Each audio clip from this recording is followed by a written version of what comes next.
Pero déjeme ahora decirle algo que dice la estadística. La estadística dice cuánto lees, cuánto saben o cuánto obedecen los cristianos.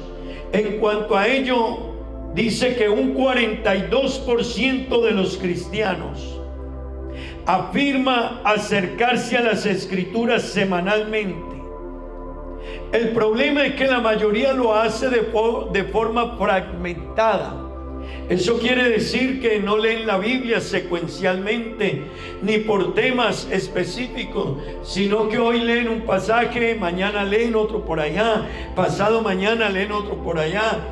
Así que lo que se lee, el porcentaje no llega ni a la mitad de los cristianos.